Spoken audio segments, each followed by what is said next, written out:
Hi all, வணக்கம் and welcome to my channel. இது எங்களோட பெங்களூர் வீலாக் பார்ட் 2. என்னோட பார்ட் 1ல் வந்து நீங்கள் பார்க்கலன்னா கண்டிப்பாக போய் பாருங்கள். எந்த ஒரு ஐடியாவுமே இல்லாமல் பெங்களூர் எப்படி எக்ஸ்ப்ளோர் பண்ணுறதுன்னு தெரியாமல் மெட்ரோவில் போயிட்டு ஒரு 2-3 பிளேசஸ் வந்து டே 1ல் கவர் பண்ணோம். இஸ்கான் டெம்பிள், எம்பையர் பிரியாணி, அதுக்கப்புறம் பாரடைஸ் அக்வாரியம், லாஸ்ட்டாக கமர்ஷியல் ஸ்ட்ரீட்டோட முடிச்சிருந்தோம். கண்டிப்பாக உங்களுக்கு யூஸ்ஃபுல்லாக இருக்கும். டே 1ம் பாருங்கள். டே 2 எப்படின்னா டே 1ஓட எக்ஸ்பீரியன்ஸை வச்சு டே 2வை பிளான் பண்ணோம். ஒரு 3 பிளேஸ் டார்கெட் பண்ணியிருக்கோம். பார்ப்போம் எப்படி நாங்கள் முடித்தோம், என்னென்னலாம் பண்ணோன்றதை கண்டிப்பாக வீடியோவில் பாருங்கள். ஃபஸ்ட்டு ஸ்பாட் வந்து த ஃபேமஸ் ராமேஸ்வரம் கெஃபே. ஆமாம், ஜெயபிரகாஷ் நகரில் இருக்க அவுட்லெட்டுக்கு தான் வந்தோம். அதான் எங்களோட நியரஸ்ட் அவுட்லெட்டு. பார்த்துட்டு என்னடா அப்படியே திருப்பிட்டு வேற எங்கேயாவது போய் சாப்பிட்றலாமான்னு தான் பிளான் பண்ணோம். ஆனால் வந்ததே இதுக்கு தானே அப்படின்ற மாதிரி நாங்கள் 4 பேரும் 4 பக்கமாக பிரிஞ்சு எப்படியோ என்னென்னலாம் சாப்பிட்ணுன்னு ஆசைப்பட்டோமோ எல்லாத்தையும் வாங்கி வச்சு சாப்பிட்டாச்சு. அப்படியே ஜெயிச்சிட்டோம் மாறா அப்படி ஃபீலிங் தான் இது. க்ரௌடு பார்த்து எப்பயுமே பயப்படாதீங்க. உள்ளே போயிட்டு டிஸ்பிளேயில் வந்து என்னென்ன ஐட்டம்ஸ் வந்து வாங்க போகிறீங்களோ அதை ஃபைனல் பண்ணிவிட்டு வந்து க்யூவில் நின்றுக்கோங்க பில் பண்ணுறதுக்கு. பில் பண்ணிவிட்டு கவுண்டரில் போயிட்டு நம்ம ஆர்டர் பண்ண ஐட்டம்ஸ் எல்லாம் ரிசீவ் பண்ணிக்கோங்க. இதில் வந்து நம்ம நின்றுக்கிட்டு தான் நம்ம சாப்பிட்ணும். ஒரு கார்னரில் மட்டும் ஒரு 6-7 பேர் உட்காந்து சாப்பிட்ற மாதிரி ஒரு சீட்டிங் ஏரியா இருக்குது. என்ன பரபரப்பாக வேலை செய்கிறாங்க எப்பா. இந்த க்ரௌடை வந்து இவங்க மேனேஜ் பண்ணுறது பெரிய விஷயம். அவ்வளோ பேர் வந்துகிட்டே இருக்காங்க, பில் பண்ணுறாங்க, அவங்களுக்கான ஐட்டம்ஸ் கொடுத்துட்டே இருக்காங்க. ரொம்ப ஃபாஸ்ட்டாக வந்து ஒர்க் பண்ணுறாங்க. அதே மாதிரி ராமேஸ்வரம் கெஃபே வந்து அதோட மோட்டோவே வந்து க்ளீனான ஹெல்தியான ஃபுட், குவாலிட்டியான ஃபுட் கொடுக்கணும் தான். அதை கண்டிப்பாக அவங்க வந்து 100% செய்கிறாங்க. என்னென்னா க்ளீன் பண்ணிகிட்டே இருக்காங்க. நம்ம சாப்பிட்டு முடிக்க க்ளீன் பண்ணிகிட்டே இருக்காங்க. நம்ம வந்துட்டு என்னென்ன ஐட்டம்ஸ் எல்லாம் நாங்கள் ஆர்டர் பண்ணோம் அப்படின்னு பார்த்துடலாம். இது வந்து பொங்கல், அதுக்கப்புறம் கீ பொடி இட்லி, அதுக்கப்புறம் வந்து பெண்ணே தோசை, அதுக்கப்புறம் கீ பொடி மசாலா தோசை ஆர்டர் பண்ணியிருந்தோம். இதெல்லாமே ஆர்டர் பண்ணி வந்துட்ட பிறகு அதை வந்து சாப்பிட்டோம். அப்புறம் ஃபைனலாக வந்துட்டு சர்க்கரை பொங்கல், அத்தன்டிக்கான சர்க்கரை பொங்கல் என்னென்ன போடணுமோ எல்லாமே போட்டிருந்தாங்க. அதுக்கப்புறம் ஜாக் ஃப்ரூட் கேசரி பாத் அது ஒன்று சாப்பிட்டோம். அதுக்கப்புறம் ஃபேமஸ் பெங்களூர் பிசிபலா பாத், எல்லா பாத் இருந்ததில் அதெல்லாம் சாப்பிட்டோம். அப்புறம் வந்து என்னென்னா இதில் வந்துட்டு கீ அதிகமாக போடுறாங்க. அது ஆயிலோ கீயோ அது அதிகமாக ரொம்ப எக்ஸஸாக இருக்குது. அதனால் வருஷத்தில் ஒரு 2 டைம் வந்து ராமேஸ்வரம் கெஃபேல சாப்பிட்டா நல்லது அப்படி தான் நாங்கள் ஃபீல் பண்ணோம். ஃபைனல் டச்சாக ஃபில்டர் காஃபி குடித்தாங்க 2 பேரும், என் ஹஸ்பண்டும் என் ஃப்ரெண்டும். சூப்பராக இருந்துச்சுன்னு சொன்னான். எது ஒர்த்தோ இல்லையோ இந்த ஃபில்டர் காஃபிக்காக வரலாண்டி அப்படி தான் சொன்னான் அவன். ஒரு திருப்தியான பிரேக்ஃபாஸ்ட்டை முடிச்சிட்டோம். கண்டிப்பாக ராமேஸ்வரம் கெஃபேவை எல்லோரும் ஒரு டைமாவது விசிட் பண்ணுங்கள். சூப்பராக இருந்துச்சு. நாங்கள் வந்துட்டு இப்போ காரை பார்க் பண்ணிவிட்டு மெட்ரோ எடுக்கணும். காரை பார்க் பண்ணலான்னு பார்த்தா எங்களுக்கு எங்கேயுமே வந்து இடம் கிடைக்கவே இல்லை. பெங்களூரில் எப்படின்னா ஸ்லாட் புக் பண்ணி மந்த்லி ரெண்டலில் வந்து காரை வந்து அங்கே பார்க் பண்ணியிருப்பாங்களாமா. நாங்கள் எல்லா சைடும் கார் நிற்கிதே, நம்ம மட்டும் விட்டுட்டு மெட்ரோ எடுத்துடலாம் அப்படின்னு பார்த்தா இந்த மாதிரி ஒரு விஷயம் புதுசாக தெரிஞ்சுக்கிட்டோம். அப்புறம் அப்படி இப்படின்னு கண்டுபிடிச்சி ஜெயபிரகாஷ் நகரில் ஒரு இடத்துல காரை விட்டுட்டு மெட்ரோ எடுத்துட்டோம். மெட்ரோவில் எங்கே போகிறோம் அப்படின்னா மெட்ரோவோட லாஸ்ட் ஸ்டாப். மெட்ரோட லாஸ்ட் ஸ்டாப்னாலே எல்லாருக்குமே நிறைய பேருக்கு தெரிஞ்சிருக்கும். ஐக்கியா ஸ்டோர் தான். ஐக்கியா ஸ்டோர்ன்றாங்க, ஃபுட்டுன்றாங்க, ரீஃபில் பண்ணிக்கலாம் காஃபின்றாங்க. என்னடா ரொம்ப ஹைப்பு கொடுக்குறீங்க அப்படின்னு சொல்லிட்டு தான் நாங்கள் வந்து ஐக்கியா ஸ்டோரை வந்து விசிட் பண்ணோம். மெட்ரோவில் போய் இறங்கினதெல்லாம் அப்படியே சொகுசாக போய் இறங்கிட்டோம்.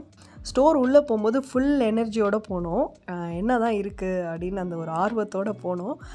என்னென்னா இந்த ஐடியாலஜி சூப்பர். கஸ்டமர்ஸ் வந்து அட்ராக்ட் பண்ணும் அப்படின்றதுக்காக இந்த டிஸ்பிளே பண்ண ஐடியாஸ் அதையும் ரொம்ப இன்ட்ரெஸ்டிங்காக வந்து ஸ்டால்ஸ் மாதிரி பண்ணது வந்து செம்மையாக இருந்துச்சு.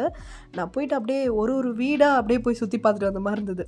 அவ்வளோ வேரியேஷன்ஸ், அவ்வளோ வெரைட்டிஸு. எனக்கு கொஞ்சம் காஸ்ட் ஹையாக தெரிஞ்சிச்சு. ரொம்ப பொறுமையாலாம் சுற்றி பார்த்தீங்கன்னா கால் வலிக்க ஆரம்பிச்சிடும். நாங்கள் என்ன பண்ணோம், கொஞ்சம் ஸ்டார்ட் பண்ணோன்னே எங்களுக்கு தெரிஞ்சிருச்சு என்ன மாதிரி இது வந்து ஆர்கனைஸ் பண்ணியிருக்காங்க அப்படின்னு சொல்லிட்டு கடன்னு வந்ததுக்கு எல்லாத்தையும் பார்த்துட்டு வந்துடணும் அப்படின்னு சொல்லிட்டு எல்லாத்தையுமே முடிச்சுட்டு வெளில வந்தாச்சு. ரீஃபில் காஃபியும் நாங்கள் இது பண்ணலை. எந்த ஃபுட் ஐட்டம்ஸுமே நான் வந்து இந்த டைம் ட்ரை பண்ணல. மேபி நெக்ஸ்ட் டைம் நான் பெங்களூர் வந்தேன்னா கண்டிப்பாக ட்ரை பண்ணுவேன். நாங்கள் மெட்ரோ திரும்ப எடுத்துகிட்டு ஜெயபிரகாஷ் நகருக்கு வந்துட்டு இருந்தோம். வரும்போது மகாலட்சுமி ஸ்டேஷனில் இஸ்கான் டெம்பிள், அது வந்து இன்றைக்கி டே 2லேயும் நாங்கள் வந்து கிருஷ்ணரை பார்த்தாச்சு.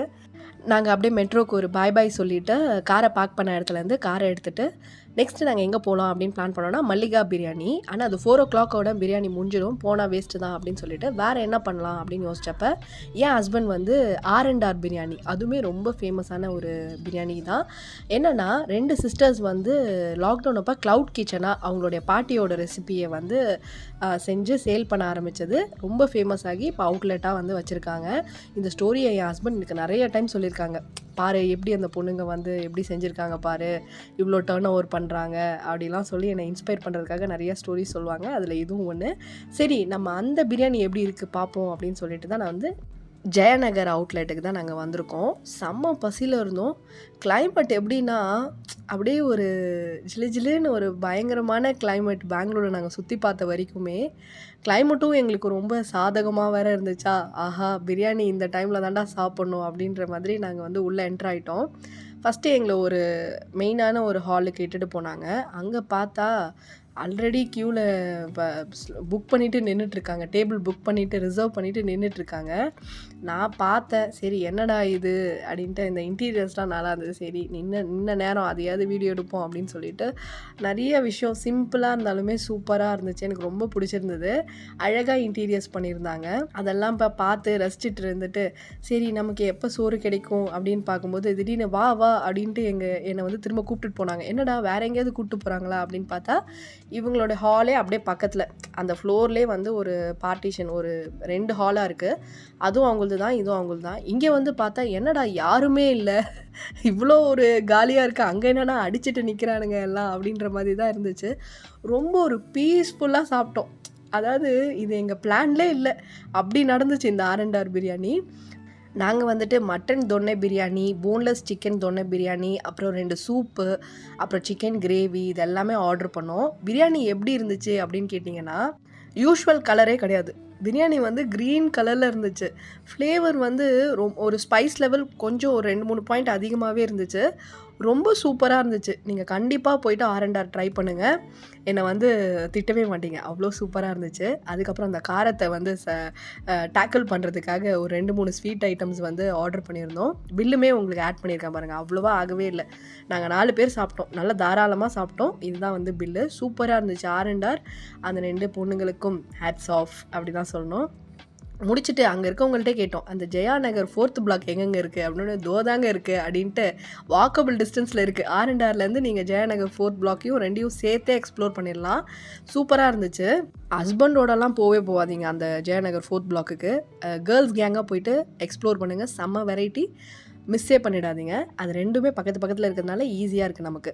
இதை முடிச்சுட்டு டே 2வை வெற்றிகரமாக அப்படியே ஒரு மன நிறைவோடு கம்ப்ளீட் பண்ணிவிட்டு ஒசூருக்கு நாங்கள் வந்து கிளம்பிட்டோம். இதுதான் ஏதோ லாங்கஸ்ட்டு ஃப்ளைஓவர் அப்படின்னு வந்து சொல்லிட்டு பேசிட்டு வந்துட்டு இருந்தான். டே 2 சூப்பராக முடிஞ்சிருந்தது.